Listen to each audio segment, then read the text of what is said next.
नमस्कार सभी को। इसी आशा के साथ कि आप कोविड-19 की जो गाइडलाइन आपको लगातार दी जाती हैं कि आप मास्क लगाएंगे बाहर जाते वक्त, लगातार अपने हाथों को साबुन से और पानी से अच्छे से धोते रहेंगे।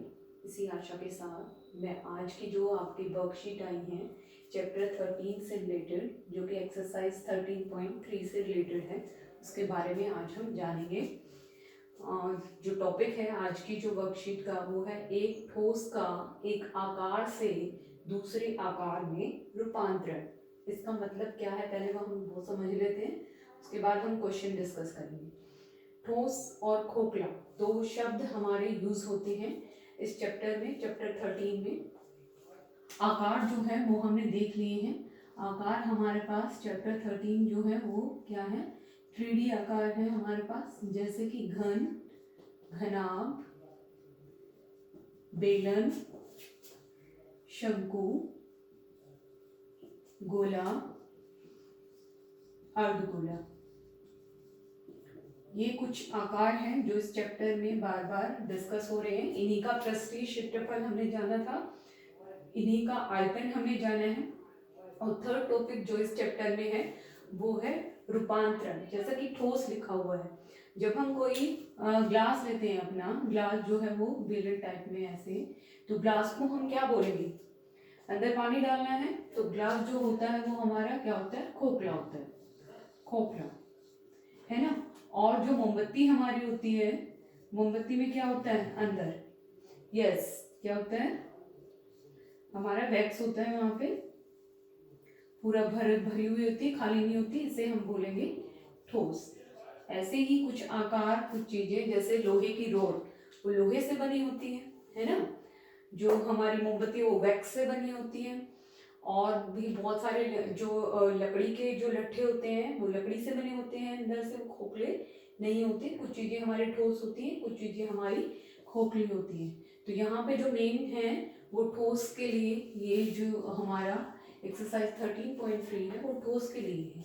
रूपांतरण का मतलब अब हम यहाँ जान लेते हैं कि मान लो कोई बेलन के आकार का कोई धातु से बना है, लोहे से बना है, बेलनाकार कोई ठोस है मेरे पास, और मैंने उससे, ये लोहे का बना है, मैंने पिघला दिया उसको, पिघला के और फिर मैंने क्या बना दिया उससे, ये शंकु बना दिया। ये पिघलाया और क्या बना दिया, शंकु बना दिया। अब इसमें एक चीज इसमें क्या रहेगी, फिक्स रहेगी, सेम रहेगी। कैसे रहेगी देखते हैं एग्जांपल से। इस बेलन में, बेलनाकार जो भी ठोस था हमारे पास, कितना लोहा था, है ना। हम सोचेंगे कितना लोहा था इसमें, इसमें कितना लोहा था, इसके आयतन जितना, है ना, उसके अंदर आकार के अंदर कितनी स्पेस है उतना ही लोहा था। तो इस बेलन का जो आयतन है उतना ही इसमें क्या था, लोहा था। वो सारा का सारा लोहा पिघलाया और कहाँ उड़ेल दिया हमने, शंकु में उड़ेल दिया। तो दोनों में क्या सेम है, यस, दोनों में धातु की मात्रा सेम है। और वो धातु की मात्रा दोनों में क्या कहलाएगी, यस, उसका आयतन कहलाएगी। इस बेलन में धातु की मात्रा क्या है, बेलन का आयतन, और इस शंकु में धातु की मात्रा क्या है, लोहे की मात्रा क्या है, शंकु का आयतन। इसका मतलब जब हम ठोस का रूपांतरण करते हैं, एक ठोस से भरी हुई है, अंदर से लकड़ी से भरा है, लोहे से भरा है, धातु से भरा है, वैक्स से भरा है, अगर उसको चेंज करके हम उसका आकार बदल देते हैं, बेलन से शंकु बना देते हैं, घन से घनाभ बना देते हैं, हम बड़े घन को छोटे घन में डिस्ट्रीब्यूट कर देते हैं, हम गोले को बेलन में कन्वर्ट कर देते हैं, तो उस सिचुएशन में क्या सेम रहता है, यस, उसके अंदर भरा हुआ धातु, वैक्स, लकड़ी, वो क्या होगी, उसकी मात्रा सेम रहेगी। उसी चीज से, उसी मात्रा से बेलन बना हुआ था, उसी से हमने क्या बना दिया, यस, शंकु बना दिया। तो दोनों में जो ठोस है, जो धातु है, जो लकड़ी है, जो वैक्स है, वो क्या है, सेम है। और उनके अंदर कितना धातु आएगा, कितनी लकड़ी आएगी, कितना वैक्स आएगा, वो क्या कहलाता है, उसका आयतन कहलाता है। तो इस पूरे उसमें इनका जब हम कन्वर्ट करेंगे उसमें क्या सेम रहेगा, उसका, यस, आयतन सेम रहेगा। इसी को ध्यान में रख के हम अपने क्वेश्चन जो है वो सॉल्व करेंगे कि जब हम एक ठोस का पिघलाकर, तोड़कर, पीटकर, काटकर हम दूसरी उसमें आकार में बदल देते हैं और उनमें से कुछ चीजें मिस कर देंगे वो, जैसे कि त्रिज्या ना दी, ऊंचाई ना दी, तो उसमें हम क्या सेम रखेंगे, उनका आयतन। ये दिमाग में आप रखें कि अगर ऐसी सिचुएशन आती है कि एक आकार को हमने तोड़ा, पीट कर भी करते हैं, या पिघला कर मैंने दूसरे आकार में बदल दिया उसको, तो उनका क्या सेम रहेगा, एक ही चीज सेम रहेगी, वो है आयतन। और उस आयतन सेम में हम उसको यूज करेंगे वहां क्वेश्चन को सोल्व करने के लिए कि दोनों का आयतन क्या होगा, सेम होगा। क्वेश्चन रीड करती हूँ मैं। जो क्वेश्चन दिया है आज की वर्कशीट में वो है, त्रिज्या 4 सेंटीमीटर वाले धातु के एक गोले को, धातु का गोला है, धातु का गोला मतलब या तो लोहे से बना है, तांबे से बना है, किसी से बना है, ठोस अंदर से भरा हुआ है।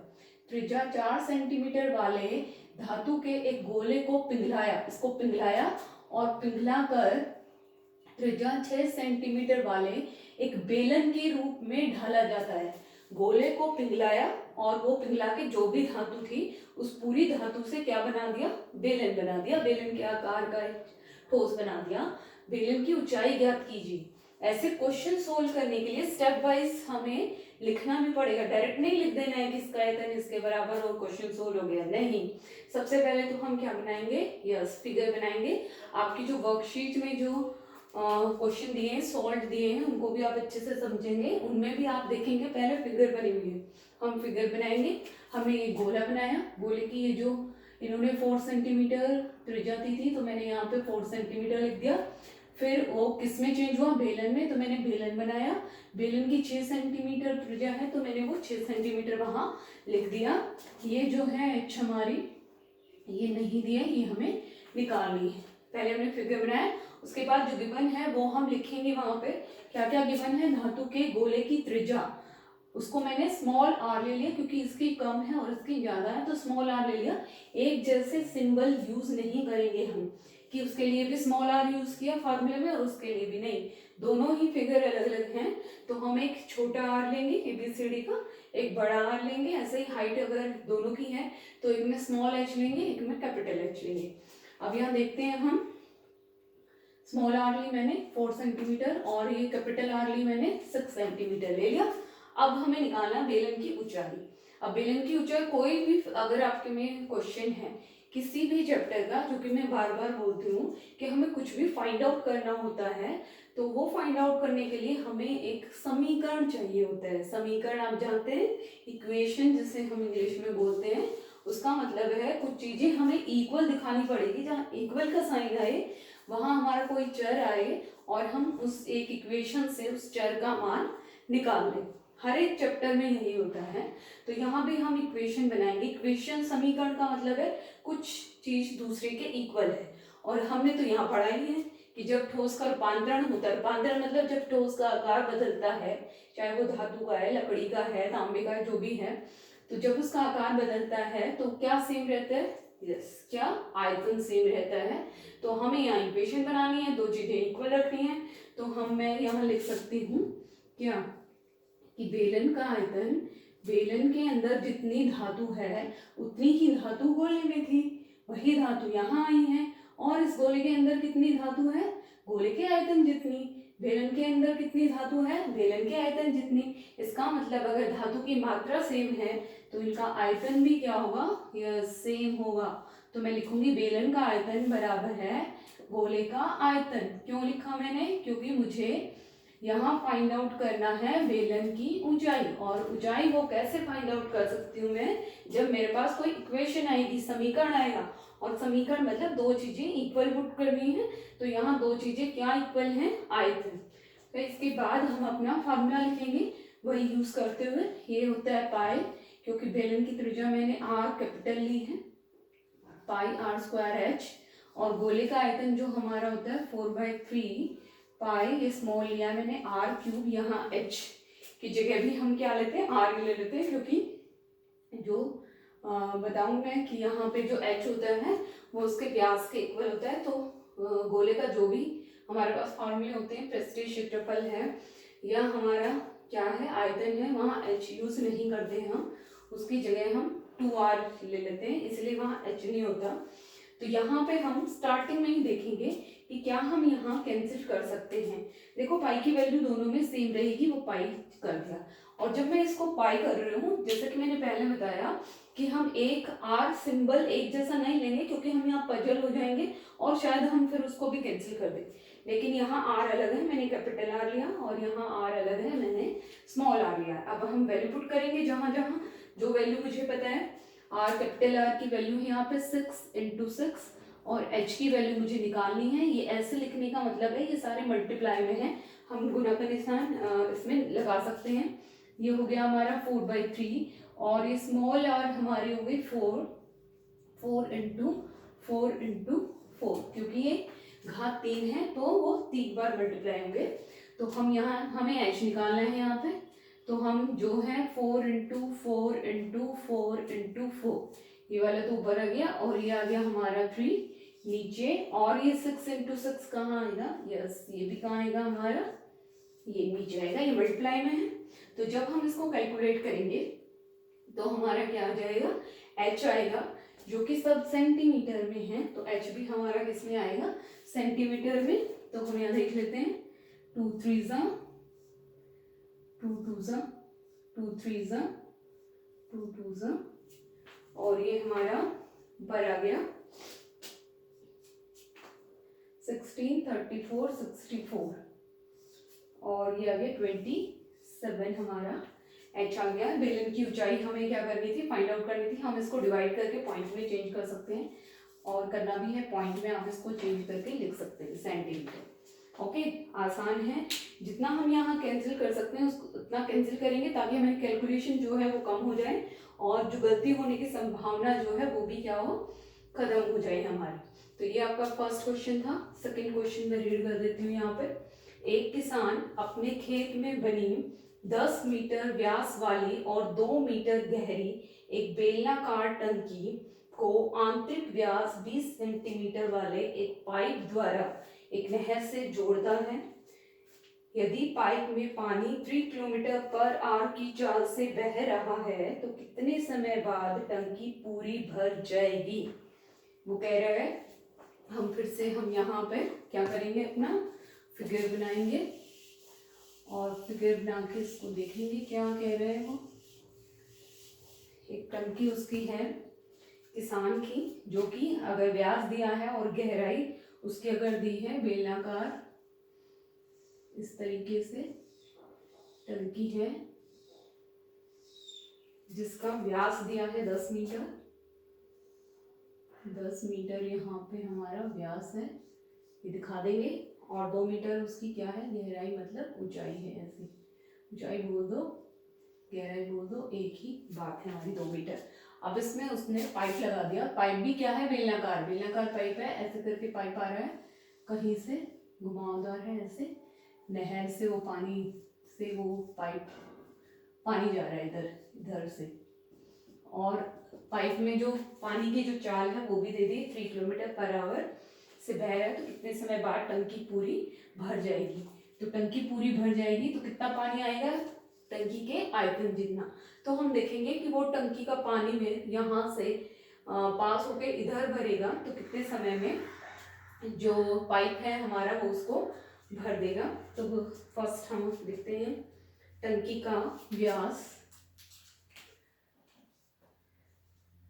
टंकी का व्यास बराबर है 10 मीटर, और आर क्या हो जाएगी, यस क्या होती है, आधी होती है वो, तो हो जाएगी हमारे पास 5 मीटर। और टंकी की जो ऊंचाई है उसको हम ये कैपिटल एच ले लेते हैं, वो है हमारे पास 2 मीटर। तो टंकी में पानी का, टंकी में कितना पानी आएगा, टंकी में पानी की मात्रा भरने के लिए कितनी होगी, टंकी का आयतन जितना आयतन है टंकी का उतना ही उसमें पानी आएगा। और टंकी क्योंकि बेलनाकार है तो हमारा फार्मूला लगेगा πr²h लगेगा। फाइन। अब हम इसमें देखेंगे कि 1 मिनट में जो क्योंकि टाइम निकालना है, हम देखेंगे 1 मिनट में जो पाइप है वो इस टंकी में कितना पानी डालेगा, उस पानी की का आयतन कितना होगा, है ना। 1 मिनट में, 1 मिनट के लिए निकालने के लिए हम क्या लिखेंगे, पानी की जो चाल है वो है हमारे पास 3 kilometre per hour. Per hour का मतलब है 3 किलोमीटर बटे 1 घंटा, है ना। तो क्योंकि ये सब मीटर में है तो हम लिखेंगे 3000 मीटर, और इसको मिनट में चेंज करेंगे तो ये 60 मिनट हो गया बच्चा, ठीक है। 0 से 0 गया और ये 50, तो 50 मीटर पानी, 50 मीटर जो लेंथ का पानी, किसका, पाइप का 50 मीटर लंबा जो पाइप है उसमें जितना भी पानी होगा वो 1 मिनट में कहाँ चला जाएगा, टंकी के अंदर चला जाएगा प्रति मिनट, ठीक है। तो 1 मिनट में पाइप द्वारा टंकी में डाला गया पानी कितना होगा, यस, उसके आयतन जितना। 50 मीटर जो पाइप है, 50 मीटर है तो बेलनाकार ना, 50 मीटर जो पाइप होगा जिसकी एच जो हम लेते हैं ये 50 मीटर होगी। 1 मिनट में 50 मीटर पाइप में जितना क्या होगा, पानी होगा, वो कहाँ जा रहा है, टंकी के अंदर जा रहा है। तो इसमें कितना पानी होगा, इसके आयतन जितना, है ना। आयतन निकालने के लिए इसकी जो हाइट है वो क्या ले लेंगे, 50 मीटर, और इसका जो हमारा ये दिया है, व्यास दिया है, वो दिया है 20 सेंटीमीटर। तो इसको हम यहाँ लिख लेंगे क्या, पानी जो पाइप का, इसके साथ ही लिख लेंगे आप यहाँ, पाइप का व्यास दिया है 20 सेंटीमीटर, और इसकी मैं स्मॉल आर ले लेती हूँ। पहले तो मैं सेंटीमीटर को मीटर में चेंज करेंगे तो 100 से क्या कर देंगे, डिवाइड कर देंगे, तो ये आ जाएगा 0.2 मीटर, और उसको 2 से फिर से डिवाइड कर देंगे क्योंकि रेडियस निकालना है, तो 0.1 मीटर ये हमारा रेडियस आ गया पाइप का। तो 1 मिनट में पाइप द्वारा टंकी में डाला गया पानी, ये हम निकालेंगे कितना पानी डाला जाएगा, बताओ, उसके आयतन जितना, है ना। और फार्मूला कौन सा लगेगा, क्योंकि पाइप भी क्या है, बेलनाकार है, तो फार्मूला हमारा लगेगा पाई आर स्क्वायर, और कैपिटल एच हमने लिया था तो ये हम ले लेते हैं स्मॉल एच, ठीक है। और मान लिया तो 1 मिनट में पानी डाला है, मान लिया उसने x मिनट में उसको क्या कर दिया, भर दिया, तो वो x मिनट में सारा जो भरेगा, x मिनट में, यहाँ पे x मिनट में जो पानी आएगा वो कितना पानी आएगा, इस टंकी के में को फुल कर देगा। तो जो x मिनट में पाइप पानी यहाँ डालेगा उतना ही पानी क्या है, टंकी के अंदर आएगा। तो इसका मतलब x मिनट में पाइप द्वारा टंकी में डाले गए पानी का आयतन बराबर होगा किसके, टंकी के आयतन के, है ना। तो मैं लिख सकती हूँ x मिनट ले लिया मैंने, x मिनट में, 1 मिनट में वो इतना डाल रहा है तो x मिनट में कितना डालेगा, पाई आर स्क्वायर एच इक्वल होगा किसके, पाई आर स्क्वायर एच के। इज इट क्लियर, यस, ये हमारा यहाँ पे स्मॉल एच है, और ये वैल्यू हम यहाँ पुट करेंगे। आशा है आपको ये थोड़ा समझ में आएगा। ये टंकी में पानी की मात्रा में टंकी का आयतन, और वो टंकी में पानी की जो मात्रा है वो किसके इक्वल होगी, x मिनट में पाइप द्वारा लाए गए पानी की मात्रा की, है ना। ये तो 1 मिनट का पानी है, मैं मान के चलती हूँ x मिनट में उसने भर दिया, तो x मिनट में पाइप कितना पानी लाया, जितना टंकी को भरने के लिए काफी था। तो x मिनट में पाइप द्वारा लाए गए पानी की मात्रा किसके इक्वल होगी, टंकी में जो टंकी भरने के लिए रिक्वायर्ड पानी की मात्रा के। ओके, मैंने लिख दिया। अब हम इसमें से क्या कैंसिल कर सकते हैं, यस, पाई कैंसिल कर देंगे, है ना। अब यहाँ x है हमारा, x इक्वल टू ये आर स्क्वायर, ये h, ये वाला स्मॉल और ये स्मॉल है ना। कैपिटल आर है हमारा, वैल्यू पुट करें 5 इंटू h हमारा है कैपिटल 2, और अपॉन में स्मॉल आर स्क्वायर कितना 0.1 इंटू 0.1, और स्मॉल h हमारा हो गया था यहाँ पे 50। अब हम इस पॉइंट को हटाएंगे अगर नीचे से, तो एक 0 हम ऊपर वाले डिजिट पे लगा सकते हैं। यहाँ पॉइंट हटाएंगे तो ये 0 लग गए, और ये घटा हमारा, ये 4 पे जाएगा, नीचे 1 1 1 आ गया, खत्म। और ये हमारा x इक्वल आ गया, ये 5 5 ज़ा 25 और 4 100 और ये आ गया हमारा मिनट, है ना। 100 मिनट को अगर मैं चेंज करूँ, हम लिखेंगे नीचे पाइप द्वारा टंकी को भरने में लिया गया समय, है ना, वो लिखेंगे। और ये 100 मिनट का क्या लिख सकते हैं, 1 घंटा 40 मिनट उस पाइप को लगेंगे क्या करने के लिए, टंकी को भरने के लिए।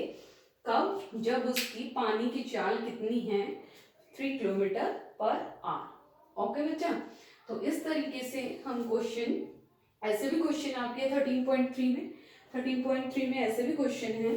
तो आपको ये 2 ही क्वेश्चन नहीं करने हैं, सारे क्वेश्चन 13.3 के आपको सॉल्व करने हैं अपनी अलग से कॉपी जो एनसीईआरटी की आपने लगाई हुई है। तो आशा करती हूँ कि आपको समझ में आया होगा और आप एनसीईआरटी जो बुक है उसके चैप्टर 13 का एक्सरसाइज 13.3 जरूर करके देखेंगे। और अगर प्रॉब्लम आती है तो आप मुझसे मैसेज करके पूछेंगे। ठीक है, ओके बाय।